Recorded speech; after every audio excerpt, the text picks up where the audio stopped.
세상을 떠들썩하게 했지만 끝내 잊혀져 가고 있는 사건들을 우리는 미제 사건이라고 부릅니다. 오늘은 그중 하나를 살펴볼 텐데요.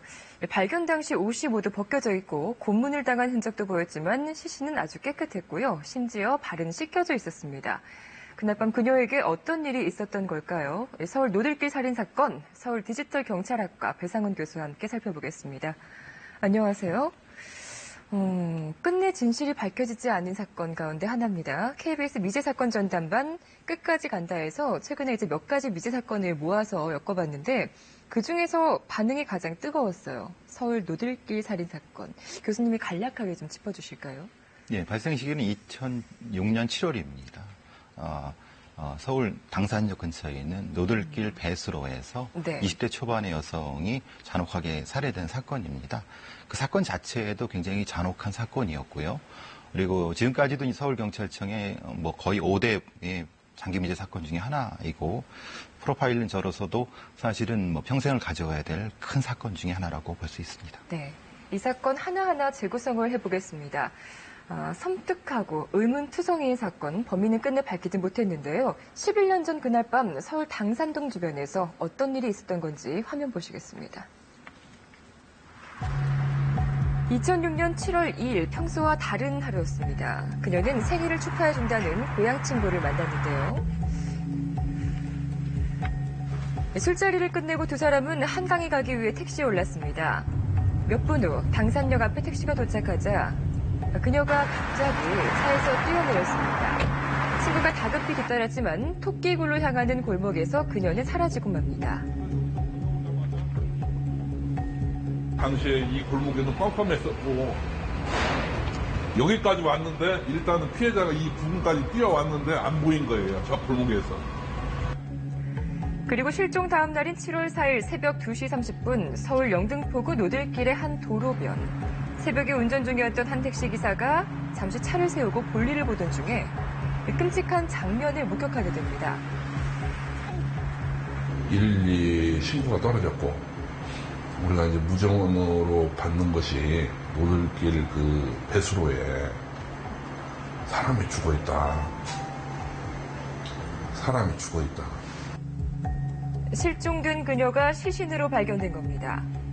그런데 더 놀라웠던 것은 누군가에 의해서 살해를 당했지만 너무나 깨끗해 보이는 시신의 모습이었습니다. 시신이 아주 깨끗하다는 이런 인상을 강하게 받았는데 나중 후에 부검 과정에서 물로 씻겼다는 사실을 알게 된 거고요. 처음에는 되게 깨끗한 상황이었고. 누군가 살해하고 시신을 옮겨놓은 건가요? 예, 그렇습니다. 네, 사인이 밝혀졌어요. 예, 사인은 교사, 그러니까 목졸임사입니다. 이제 특정한 형태의 끈인데요. 네. 끈에 매듭이 특정하게 있었다고 보여지고요. 그렇기 때문에 이건 아주 계획적인 부분이 분명히 존재했던 것이고요. 그리고 이제 그 시신이 씻겨져 있다는 부분은 가학성이랑 그 부분이 참 특이하죠. 예, 예. 그러니까 성적인 도착과 연결되는 부분이라고 연결될 수가 있는 거고요. 그러니까 이 시간이 바로 이제 범행을 하고 말하자면 살해를 한 다음에 바로 유기하는 것이 아니라 24시간이 지나서 유기를 한 겁니다.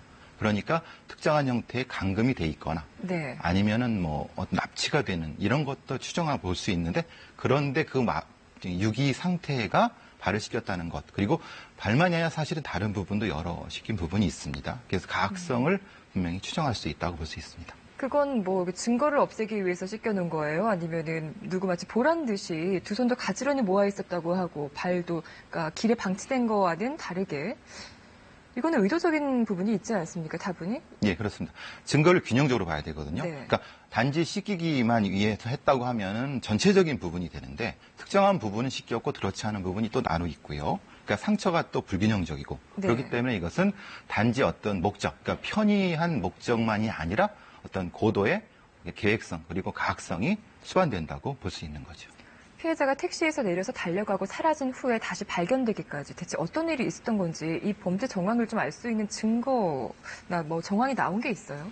예, 전반적으로 이제 증거 목격자 진술이 한 서너 명 있습니다. 네. 말하자면은 청소부도 있고 또 이제 근처에 살고 있는 고등학생의 진술도 있고요.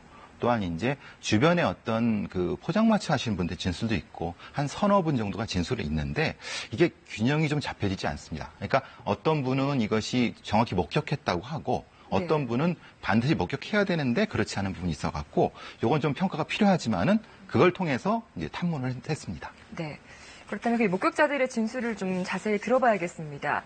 노들길 살인사건 단서는 피해자 유류품, 시신에서 발견된 DNA, 그리고 목격자들이죠. 그들의 진술을 한번 들어보시죠.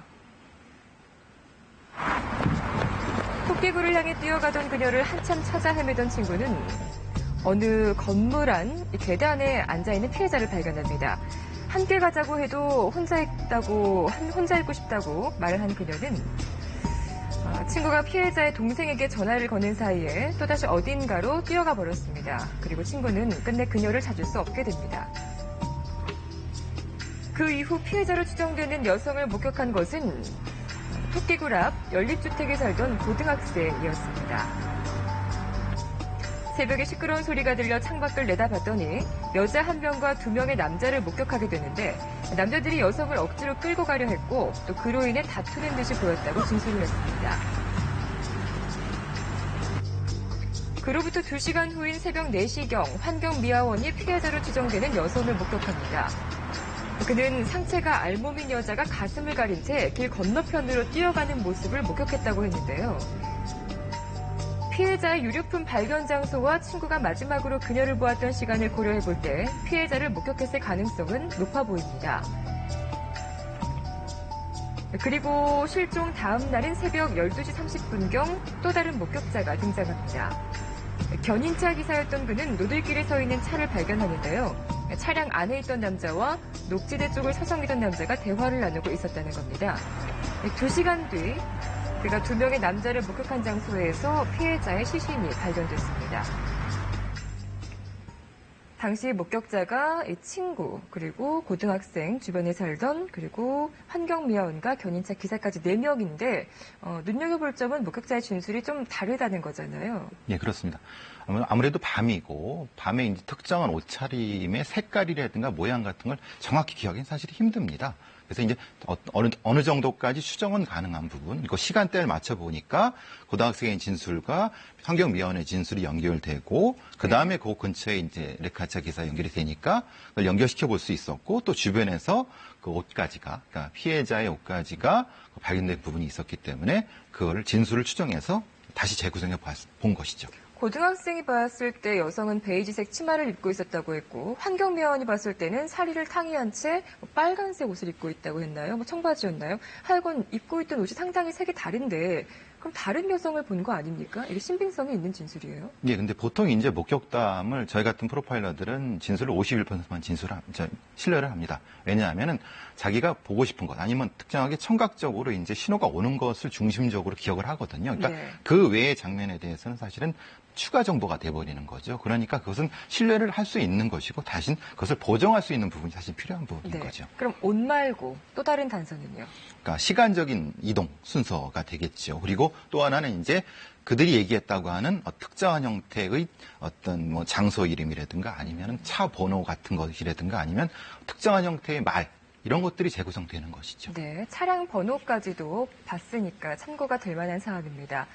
목격자들의 진술에도 불구하고 수사에는 성과가 없었는데요. 그렇게 잊혀져 가던 노들길 살인사건, 사건 발생 후 6년이 지난 2012년 3월에 영등포 경찰서 강력팀으로 한 통의 전화가 걸려왔다고 합니다. 어떤 전화였을까요? 노들길 담당 형사를 찾는 의문의 남성. 그는 자신이 이 사건을 잘 알고 있으며 범인은 몽타주 속 얼굴과 비슷하고 키는 5cm 정도 작다고 말했습니다. 그리고 황급히 전화를 끊어버렸습니다.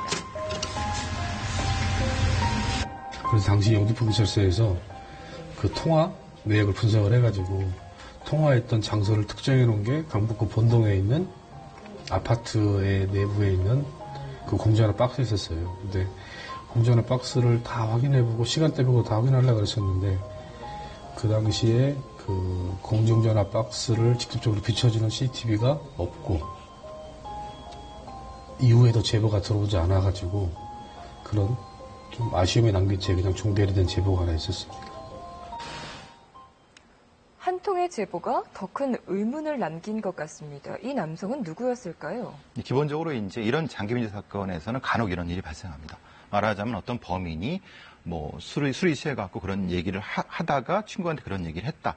그러면은 그것의 양심의 가책 때문에 그것을 전화를 하거나 이런 경우가 종종 발생하거든요. 그러니까 이 사람이 범인이 아니라 하더라도 약간의 정황을 이해하는 어떤 사람일 수 있는 가능성이 충분히 있는 것이죠. 네, 하지만 이 남성의 정체조차 밝히지 못했다.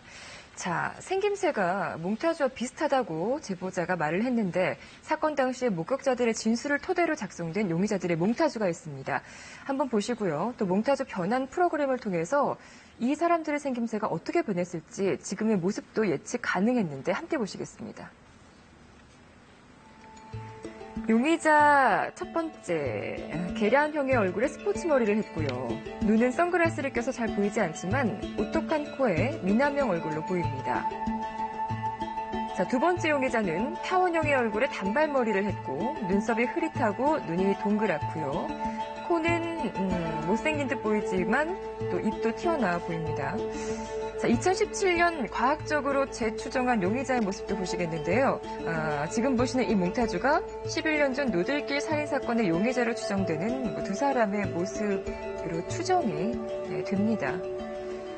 자, 혹시 이 몽타주를 보시고 뭐 닮은 사람을 보셨다 하면은 뭐 신고를 해야 되잖아요. 그러면은 뭐 서울지방경찰청 미제 사건 수사팀이 있습니까? 예, 그렇습니다. 이쪽으로 하면 되는 예, 거죠? 서울지방경찰청 중요범죄 수사팀이라고 있습니다. 네네.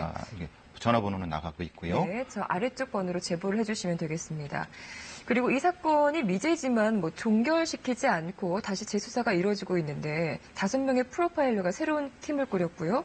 처음부터 다시 분석을 하는 거잖아요. 이런 사건을 맡는 팀이 다시 구성이 됐어요. 예, 그렇습니다. 원래는 이제 장기민재 수사팀이 있지만은 네. 서울청에서는 특별하게도 그냥 프로파일러를 중심으로 해서 중점적으로 이렇게 수사를 진행하려고 하고 있습니다. 의례적인 일인가요? 아닙니다. 이제 뭐 이렇게 원래는 프로파일러들이 이걸 담당하고 있지만은 네네. 아무래도 서울청에서 기본적으로 아주 잔혹한 살인 사건이고 꼭 해결해야 되겠다는 것 때문에 이제 집중 투입해서 지금 행동 분석에 지금 들어가 있습니다. 네.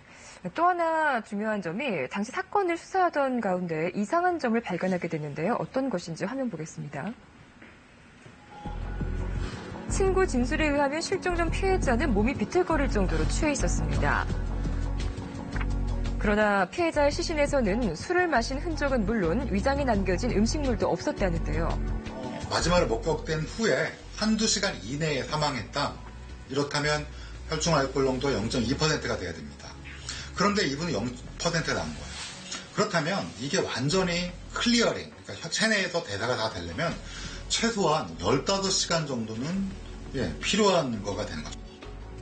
2006년 7월 4일 새벽 2시 30분, 그날의 기온은 약 27도였고요. 발견 당시 시신의 온도는 34.9도였습니다. 사망 후 시신의 체온은 1시간에 약 0.35도씩 하락했을 겁니다.